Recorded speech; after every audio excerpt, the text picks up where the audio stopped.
週末、11月上旬の台北は先月より随分と涼しくなっていました。ただいま。明日に備えて寝るだけなので、今夜はカプセルに泊まります。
脂身多めのルーローファンにスープとキュウリをいただきます。ウーバーなのでちょっと割高。価格はこんな感じでした。いつも思うのですが、台湾のスープはちゃんと一品の存在感があって奥深く、このお店のスープも本当に美味しかったです。ルーローファンはかなり濃いめで甘みの強い味わい。ほんのり八角の風味が効いていて、個人的にかなり好みの味でした。脂身が多くてジューシーなタイプでとても美味しいです。唐辛子とニンニクスライスで和えられたキュウリも箸休めに良い一品。台湾最初のご飯、全部美味しくて大満足でした。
生きのいい魚をさばき、調味料を加え、朝から美味しいものをたくさん作るどんめん市場の皆さん。1930年代から受け継がれる地元の方の日常を感じ、そこに混ぜていただく感覚が台湾での楽しみ。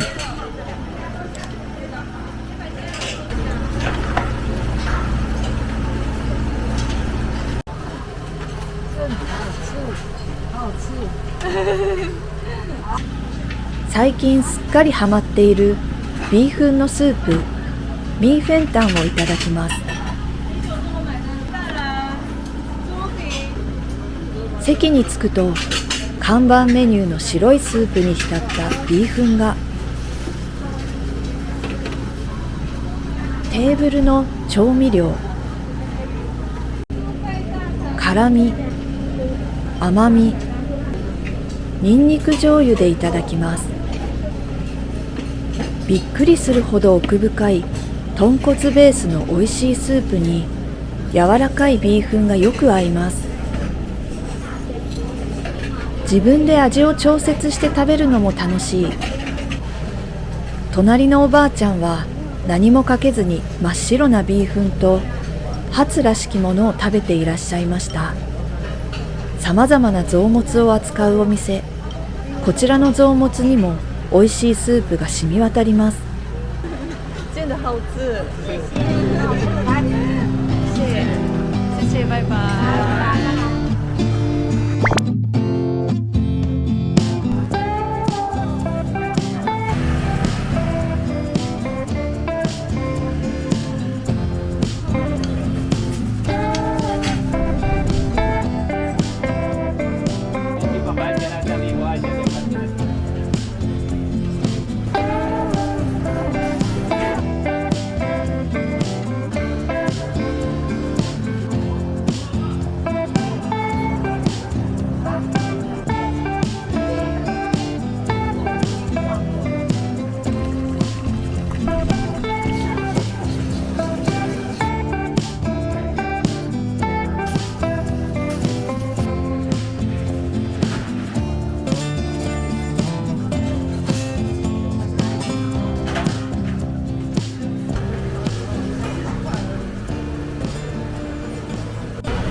内用内用，好，冷的哈，啊冰的，冰的话可以拍影片吗？可以，哎，可以，谢谢。要几碗？ 49年前からある老舗の豆腐屋さん。レトロな店構えが目印です。50元、日本円250円で老舗の豆腐をいただきます。ノスタルジックな昭和を感じる店内。谢谢。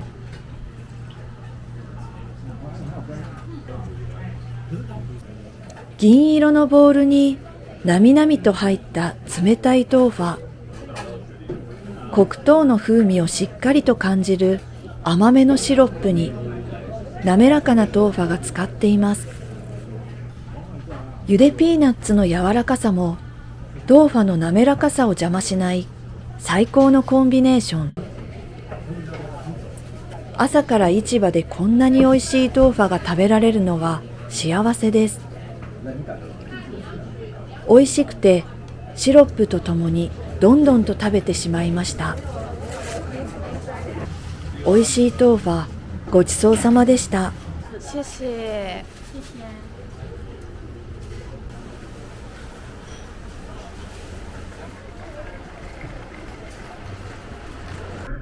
名残惜しくもどんめん市場を後にし、次の目的地へ。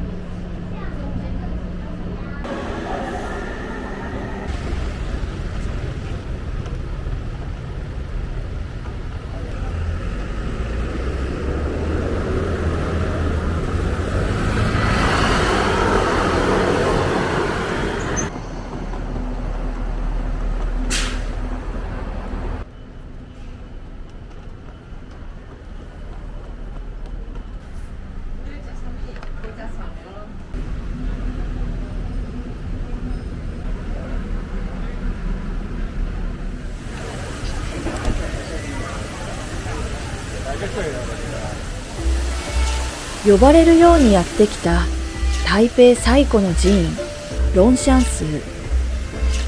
線香の香りと響き渡るお経に自然と背筋が伸びます。仏教、道教、民間信仰の神様を祀る台湾のパワースポット。たくさんの神様にお祈りをしたら、三日月型の赤いジャオベイを使って神様にお伺いを立てる。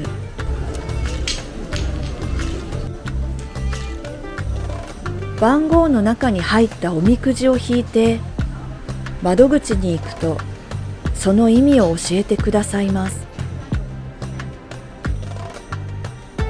2年前に買って仕事中にポケットに入れているお守りを持ってきました。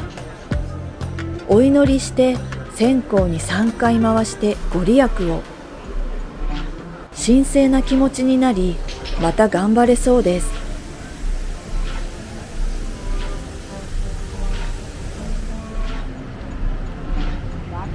ロンシャンスーを後にし、せっかくなので普段全く興味のない占いを覗いてみることに。